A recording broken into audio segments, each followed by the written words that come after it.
I'm in mental pain. It's scary. I want to be out, enjoying, crack. Would love to help you.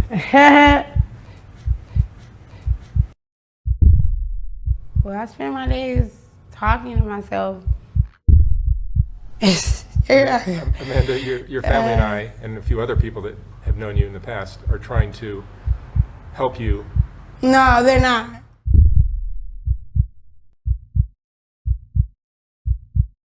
Nothing's good as crack. It's what? It's not getting easier. It's not getting easier. No. Wow. It's real hard on me.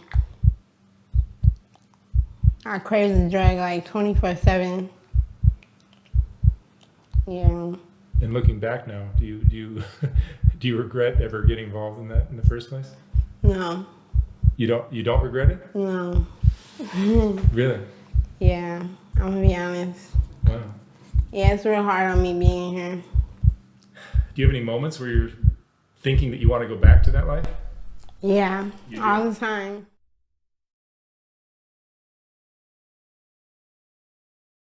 That's the problem with these rehabs. They're kicking people out only 30 days. 30 days? Look who you were at 30 days. For real, I would have been out there doing the same thing and worse.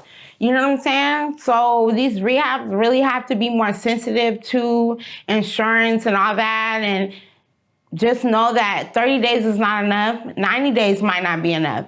But it just depends on the person. But definitely 2 weeks is that's just not okay to kick somebody out after 2 weeks. And that's happened, I've seen that happen like a lot. And you turned the corner after about 6 months, it seemed. Right. Like 3 or 4.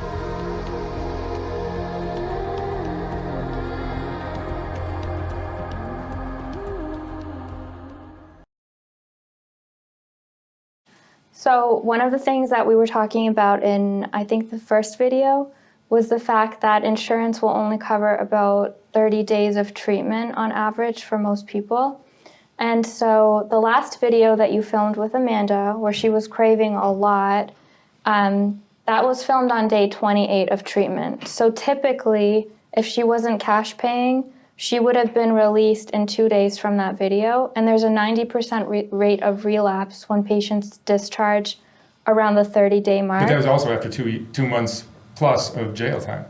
Yeah, but jail time is not treatment. So just because somebody's in jail, yeah, especially, yeah, that's true. So she had already detoxed and she had already been sober for 67 days. So she spent 67 days in jail. Yeah. And then she was transferred to treatment where she had another 28 days and she was still craving a lot. That's what I'm saying, yeah. And she didn't know how to apply her skills at that point.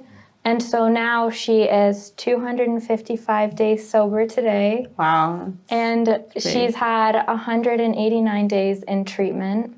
And a lot of the therapists have shared with me that she's pretty much good to start teaching some of the classes. Right? I'm all finishing sentences and stuff. It's funny. So she knows a lot of the answers. But repetition is good. Sorry. Definitely. Repetition is really good.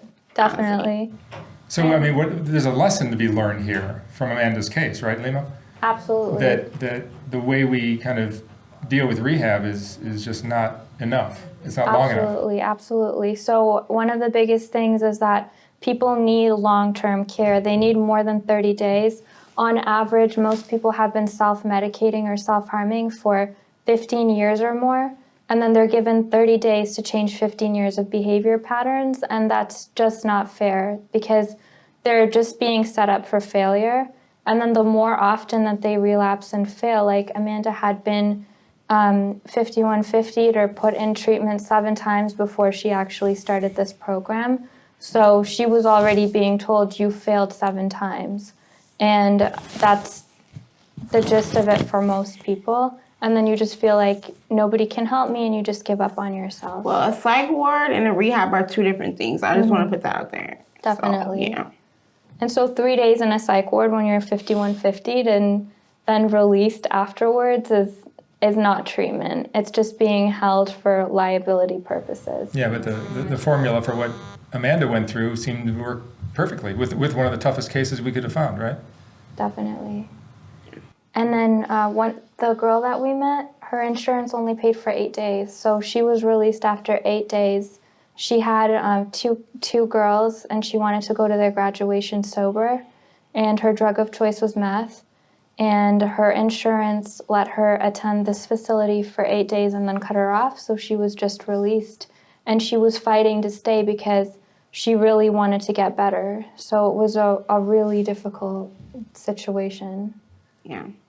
Yeah. I felt sorry for her, like, for real. And it happens all the time. I see it, like, almost every day somebody's leaving, and it's only been 2 or 3 weeks, and it's just like, no, they need more treatment.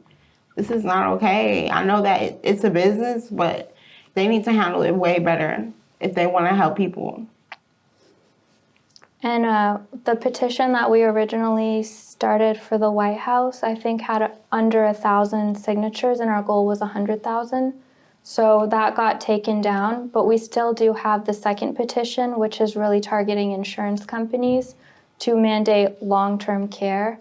And one of the things that we've been doing with Amanda is slowly transitioning her.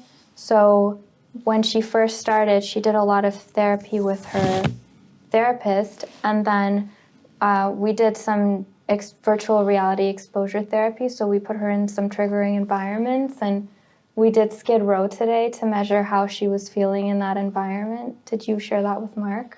No, the virtual thing was really cool, and it felt really real, and it was just like, I can't believe that I was out there in them streets like that and never got myself together. I mean, I was in the streets for like 3 or 4 years, so that's crazy. Yeah, but you were out of your mind, so Yeah. you can't really say it was you, it was somebody else. Right. But I don't want to keep blaming the mental illness because then you get sidetracked, and that's not good either. Yeah, so our plan for Amanda is the same plan that we want this to be a template for everybody. And that's what we're really pushing. So if you can't donate to the GoFundMe, which is what we're initially using to not only help Amanda, but in the future, if it gets bigger, we want to be able to help as many people as possible, including viewers that are watching this, because I've been flooded with emails from people asking how they can do this. And unfortunately, having a conservatorship go through, you still have to have a way to pay for treatment for an entire year. And that's probably the most important thing because people just can't afford to get better. And that's what we really want to change with this. So that's what the petition will help. So if you can't... I think Amanda's, this video that we just shot with Amanda, if that doesn't show everyone how effective this kind of treatment, this length of treatment can how effective it can be, then I don't know what better selling tool there could be. Definitely. So just so that everyone's clear, when we first started with Amanda, she just did one-on-one therapy with her therapist, and then transitioning to her getting closer to being released to outpatient care, we started doing exposure therapy with her, and she's going to be using an application when she gets out. That's also going to take all of the things we did in virtual reality, which is monitoring how she's feeling, not just the self-reporting part, but also, again, like the voice analysis and the biofeedback, and really being able to have her doctor see how she's feeling, or her clinician or therapist. And then as she's out in outpatient care, she can still be monitored throughout the day. If she needs help, she can ask for help on the application. It's also a telehealth application. So once she gets out and she no longer needs to be in a program during the day, she'll still have access to the application so she can do telehealth sessions while she's going to school. That's great. Do you have any questions, Mark? No, Okay. It's just, it's an incredible story to see Amanda in this whole new Amanda now. Definitely. And it's, what kind of stuff are they putting you through here at this rehab? You have therapy, of course. Yeah, I have one-on-one therapy. We play volleyball.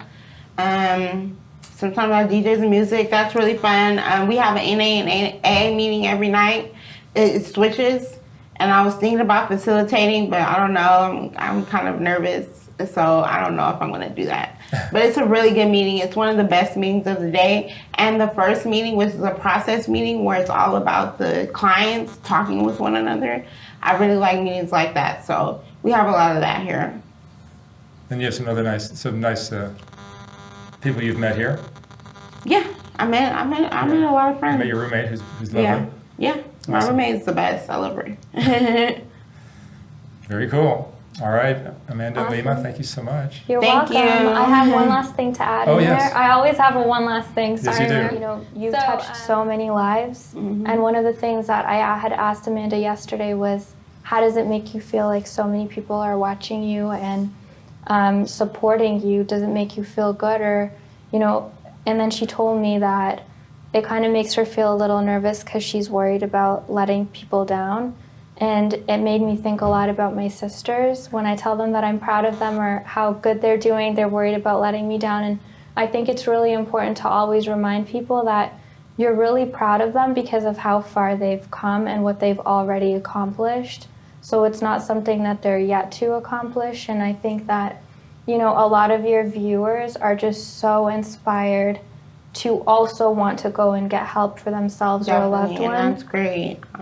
Yeah. That's big. Yeah, I think your story, Amanda, is going to give a lot of hope to a lot of people. Thank Definitely, you. Yeah. Definitely. Yeah, it should. Yeah. Yeah. So thank you Excellent. so much. All right, you guys. Okay. Thank Bye. you.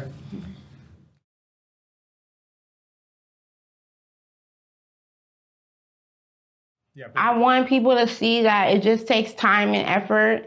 Being sober and being in recovery are two different things. I just want to put that out there, and I'm in recovery. I'm here to make action and do the things that I can do to stay sober for the rest of my life.